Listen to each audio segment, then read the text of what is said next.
Good evening, everybody. We're here at 5D Steakhouse in Yorktown, Texas, to preview some of the big games this week. First thing we're going to start off with, though, is we're going to start off with the passing, rushing, receiving, and interception leaders in Region 4. So taking a look at the passing leaders, Michael Mata out of Uvalde, over 2,500 yards. Then you look at Jordan Weeks, Matthew Baldwin, Trey Guajardo from down there at PSJA, the Bears. So just take a look at this list, kind of gives you an idea of the top passers that there are right now. This is through week 8, and look for things to change, of course, over the next few weeks and going into the playoffs. So now with the rushing leaders. Taking a look at this, you got Speedy Cooper up at Lexington with over 1,700 yards. If you scroll down the list, A.J. Brown with Cal Allen in their undefeated season right now. And keep going down a couple below, and you look at Tristan Canales from Sinton with over 15 touchdowns. Again, the 6 touchdowns that he had in one game, and a big game this weekend against Cuero, which we'll be previewing here in just a little bit. On to the receiving leaders. You've got Garrett Wilson out of Lake Travis, then Hayden Haas, Nathan Sanchez, and Quentin Starks. Mikey Garcia, sophomore out of Mission Veterans Memorial, catching the ball from Landry Gilpin. The big story on them that was written a few weeks ago, how they are undefeated and still haven't played a home game due to the new Tom Landry Stadium not being ready yet. They're hoping to have it ready in the next couple weeks so that they can finish off the rest of the season there. Interception leaders, Ramsey Vasquez with 6, then you have a couple guys with 5, and then a slew of kids with 4 interceptions. So again, these are some of the top defenders in the secondary, and of course a lot of these kids will be tested here in the next couple weeks as we get closer and closer to the playoffs. So what we're going to do is we're going to start off by previewing some games. We're going to start down the Rio Grande Valley. We're going to start in 32-6A, and we're going to start with Los Fresnos and Harlingen. Harlingen coming off a loss last week to Weslaco East, and Los Fresnos coming off a loss to Brownsville-Hanna. Brownsville-Hanna will face San Benito, and that's a game that we will preview here in just a little bit. So right now, part of the reason this is a huge game is that Harlingen sits in 3rd place and Los Fresnos in 4th. Los Fresnos, of course, having already beaten Weslaco East, they have the head-to-head. They both have the same record at 2-2. So big game for Harlingen because a win here keeps them with only 1 district loss going into the game next week against Hanna. And then the Battle of the Arroyo, of course, the last week against San Benito, which we predict will be the district championship, but that remains to be seen. Hanna is going to have something to say about that. So Los Fresnos' loss here is really going to hurt. Then they're going to need some help to get in with those. They'll go to 2 and 3 in district. Still 2 more games left, but definitely a big game for both of these teams right here. And we're going to stay in 32-6A, and the team I just talked about a while ago, Brownsville-Hanna. I'm not sure if anybody expected Hanna to be 4-0 in district right now. 3 of those 4 district wins, of course, have come by a combined 10 points. So they could easily be 1-3 or 4-0, but the defense has come up with big plays when needed, and they sit undefeated in district. Take on the San Benito Greyhounds this weekend. And the Greyhounds, of course, have been a team that have just been rolling over people for most of the season. Close game to start the year, but since then the offense has looked really good behind Eric Reta, Tyrone Harper, and offensive lineman Hector de Jesus. We've talked about those guys earlier in the year. One of the things that's going to need to be done this week is they're going to need to throw the ball. Eric is going to need to be on point because that Hanna defense is their strength. You don't win, 3 games by combined 10 points if the defense doesn't come through big.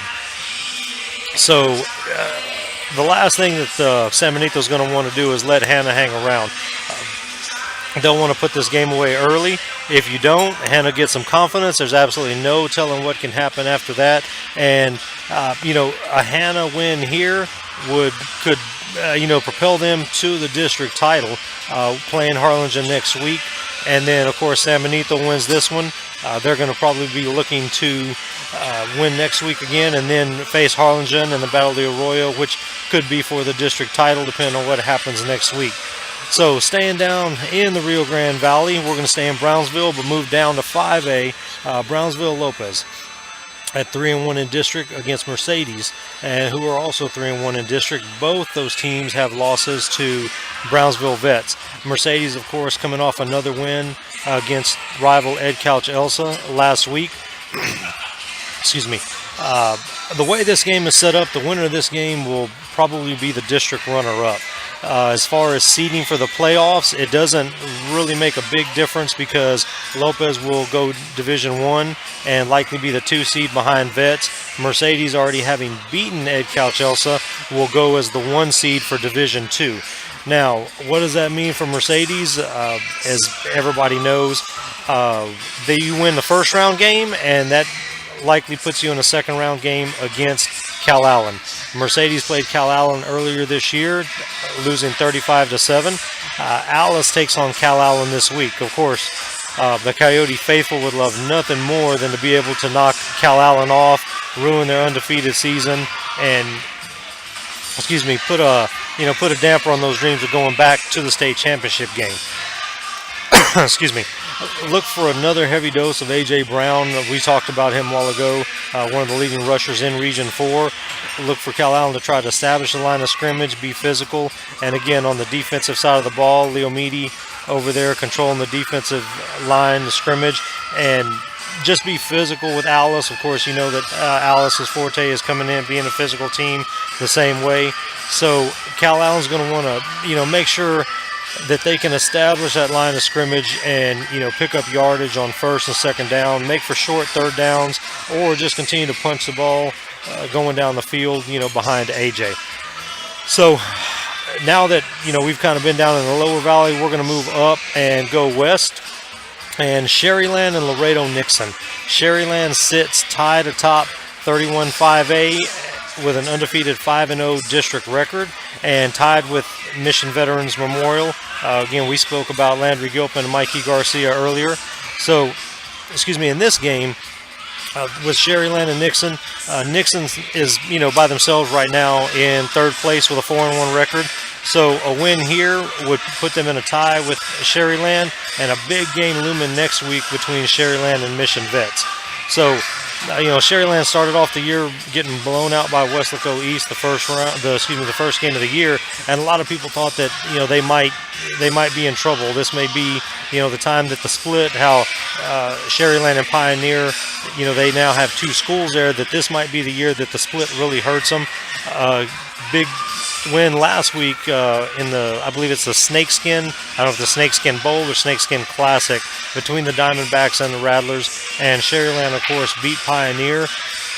So Nixon is a formidable opponent. Last year, people believe they came out of nowhere and ended up beating a bunch of teams that people thought that they wouldn't. And it's going to be a physical game on the defensive side of the ball for Sherryland. Havo Lopez has been a mainstay there for the last year. Was moved up as a freshman. He's a junior now. He's the leader of that defense, and it's going to take effort from him and everybody else on that Sherryland team to be able to come away with the win against Nixon. Again, a win for Sherryland this week means the district title is on the line next week against Mission Vets. So, we'll see how that turns out. Staying with the theme of Laredo. Laredo United and Eagle Pass. Just a while ago, Laredo United South was actually taking on Del Rio, and they were up 21-0. But Laredo United, coming off of 2 straight losses by a combined 5 points to United South and to San Antonio Southwest. Eagle Pass with a huge win last week, came from behind against Laredo United South. So Eagle Pass and San Antonio Southwest, both 4-0 records in that district. United loss to Eagle Pass would be really, really big for them, because there's 4 teams tied at 2-2 in that district. Of course, Del Rio being one of them, and they're on the losing end right now against United South, who's also 2-2. So it's a tough stretch coming up. With United having to still play Alexander and Del Rio, and Eagle Pass, though, has put themselves in position to win the district title. If they win out, then they're going to be the district champs. I don't really think that anybody saw that coming. United has been, the more dominant team in there. Del Rio's been really good the last few years, but the Eagles have done a good job over there, and they're hoping to make some noise in there. We're going to move a little further north, and right now, I don't know if anybody thought it would be like this, but the Pleasanton Eagles are 7-0. They've won the games they're supposed to. These next 3 games, they've got Lavernia, they've got Somerset, and they've got Beeville. The toughest 3 games left on the schedule. Lavernia and Pleasanton both sitting at 2-0. Whoever wins this game, I wouldn't say they're not guaranteed a playoff spot, but it's pretty close. It's about as close as you can get. Lavernia last week against Beeville exploded in the third quarter. I believe it was 21 points, and they were able to hold off Beeville in that high-powered offense led by Justin Gomez and Jordan Sandoval. So a big win for Lavernia to be able to be 2-0. Of course, Beeville had already beaten Somerset, but now with that loss to Lavernia, there's a possibility that 5 teams, I believe, could end up 3-2 in district. So if that happens, I don't know what it's going to look like or who's going to end up in, but these last 3 weeks are going to be a whole lot of fun looking in that district. Excuse me. So now going to one of the bigger matchups in the Rio Grande Valley. We're going to look at Raymondville and Rio Hondo. Raymondville 7-0 right now, and if you want to follow that game, SoTech Showcase RGV will be covering it. They're putting their undefeated record on the line against Rio Hondo. Rio Hondo's a really good team, picked as one of the sleepers in Region 4. And Raymondville's going to want to grind it out, take their time, wear you down. Rio Hondo wants to put up points. So something's got to give. Can the Raymondville defense, be able to bend, the bend but don't break? Or is Rio Hondo going to be able to just throw the ball all over the place and score a bunch of points? Not real sure, what's going to happen in this one. Again, we'll have SoTech Showcase RGV at this game, and I look for it to be a little bit lower scoring than what people think. Raymondville doesn't really want to get in a shootout. I mean, they will if they have to, but this is going to be a fun game to watch, and a lot of people in the Valley are really going to enjoy this one. So we're going to drop down now to 2A. So everybody in Three Rivers, Ben Bolt, La Villa, you're going to want to pay attention to this game. The reason being is because those 3 teams down in District 16 are going to end up 1-2-3. Not sure who's going to be where, because Three Rivers still has to play Ben Bolt and La Villa. La Villa's already beaten Ben Bolt. So Yorktown coming off a loss to Refugio, now with 1 district loss. Shiner undefeated. Since their loss to Hallettsville early in the year, they've been able to reel off the rest of their games. This is a very intriguing game because Shiner lost a lot. Yorktown returned a lot. And I'm sure that the Wildcats would love to be able to go and upset Shiner. And if Shiner wins this one, that puts Yorktown at the 3 seed in District 15, which means they'll get the 2 in District 16. A Yorktown win bumps them to 2 via the tiebreaker, and means that Shiner would have to beat Refugio in order to force a 3-way tie in the last game of the season. And we have Refugio winning the district, so if Shiner does lose this one to Yorktown, then loses to Refugio, that bumps them down to the 3. So again, Ben Bolt, La Villa, and Three Rivers fans, this is a game that you're going to want to keep an eye on, because this is going to have a huge effect on who you play in the first round. So now, the 2 biggest games that we have for this week, and we've seen them both before. So George West, Goliad, George West. Arnold Guajardo will be covering this game for us. Goliad lost their first game of the season to Refugio, and since then they've looked like a team that's going to make a lot of noise in the playoffs. Regardless, win or lose, more than likely these 2 teams are going to face Hallettsville and Yoakum in the second round. So 2 big games. It's just a matter of which team ends up where in the top or the bottom half of the bracket. Goliad's averaging over 50 points a game, and in their last 5 games, and defense has had 2 shutouts. George West again comes in undefeated, much like Raymondville, putting their undefeated record on the line against a 1-loss team. And the George West offense has scored just a shade under 43 points a game, and defense has given up 7 points a game. So you've got two high-powered offenses and two defenses that have just been, locked down. George West with Dakota Wallach and Brendan Henneke, Devin Naylor, Saul Guerra, Jacob Watkins, and Connor Lyon on both sides of the ball. Of course, being small schools, a lot of these guys play on both sides, and Goliad's countering with Rocky Morris, who some people believe is the best quarterback down here in the Coastal Bend area. Running the ball with Logan Bland, throwing it to Trevor Parr, Angel Hernandez on the defensive side of the ball, along with Hayden Reeds. So this should be a good one on Friday night. Again, the winner probably goes on to win district. The winner of this in the second round, barring anything, them losing in the first round, will get Hallettsville. The loser will end up getting Yoakum in the second round. If anybody remembers last year, Goliad and Yoakum played a game all the way down to the wire up in San Antonio. So, I'm sure that Goliad wants to be able to have a say in whether or not they win this region and who goes to state. Now, our big game of the week. In the last, 4 or 5 years, these two teams have battled for Region 4 supremacy. Last year Navarro won the region. Before it was pretty much Cuero and Sinton.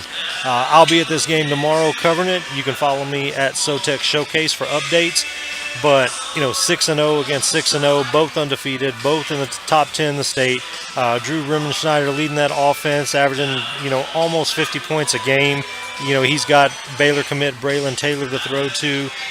He's got Kieran Grant, UTSA offer in the backfield along with him. And then Jordan Whittington, Mr. Do-It-All, whether it's return kicks, return punts, on the defensive side of the ball, offensive side of the ball, just get the ball in his hands and anything can happen.